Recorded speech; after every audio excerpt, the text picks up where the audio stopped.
তো এখন good morning বলবো না গুড আফটারনুন বলবো না গুড ইভিনিং বলবো জানি না। তো বাইরের ওয়েদারটা জাস্ট তোমাদেরকে দেখাচ্ছি। ও এখন ঘড়িতে বাজছে হচ্ছে সকাল 10:30 আর ওয়েদারটা দেখো মেঘে পড়ে। আর বম্মাই ওষুধ নিয়ে এসলো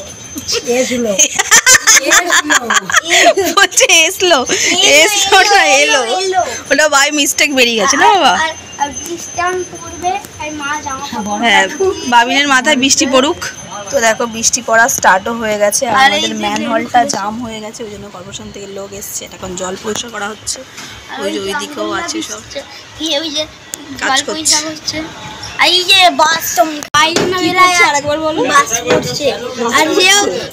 তো বাবিনের জন্য এখানে ফ্রুটস কেটেছি, তোকে ফ্রুটস দেবো। আর বাইরে বৃষ্টি আরম্ভ হয়ে গেছে, এই যে দেখো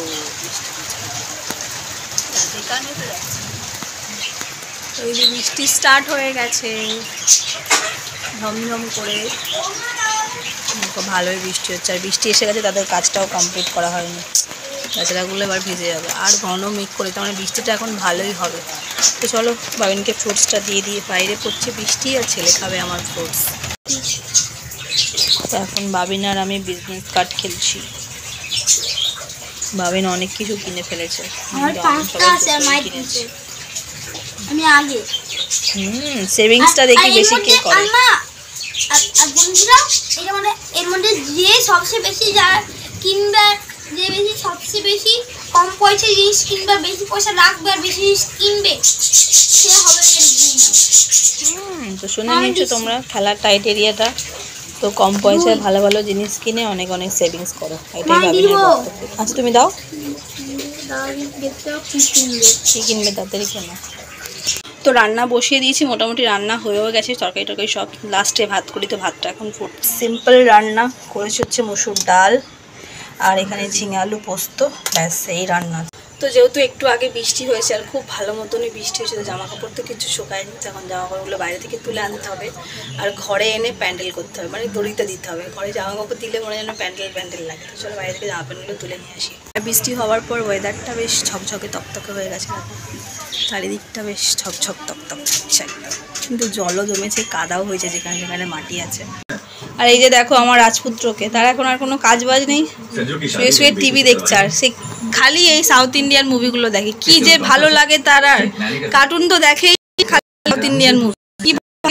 কি ভালো লাগে তোর এই বইগুলো?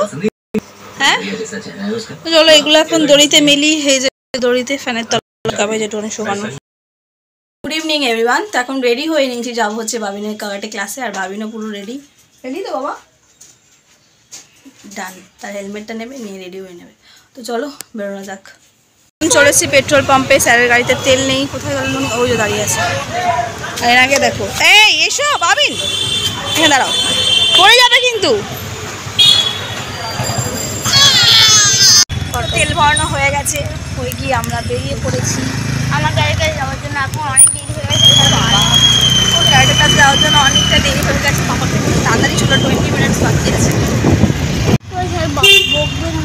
না না এখন তো সবে 7টা বাজে মামা, পারফেক্ট টাইমে চলে যাবে।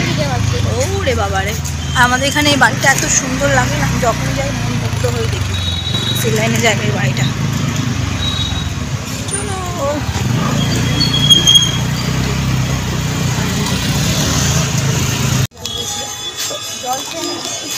বাই। হ্যাঁ সাইডে ব্যাগ রাখবে, ঠিক আছে।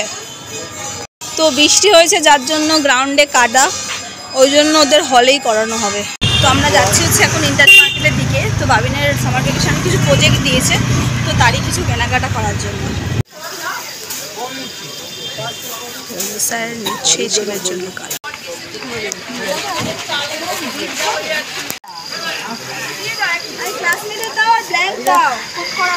হ্যাঁ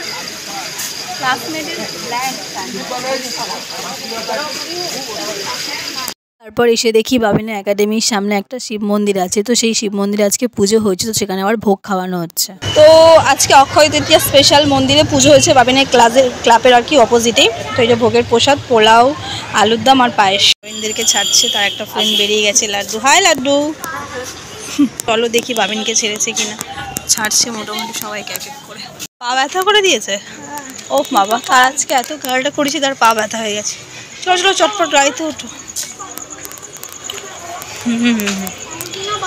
তো বাবিনকে নিয়ে ক্লাস থেকে বেরিয়ে গেলাম, দিয়ে তারপরে একটু বাজার টাজার করলাম আর বাড়ি ফিরলাম। তো চলো আজকেকার ব্লগটা আমি এখানেই শেষ করছি। যদি ভালো লেগে থাকে তো লাইক কমেন্ট শেয়ার সাবস্ক্রাইব করে সবাই সুস্থ ভালো থাকবে। আর কারা কারা অক্ষয় তৃতীয়া পুজো ঠাকুরের ভোগ খেয়েছো আমাকে কিন্তু কমেন্টে জানিও।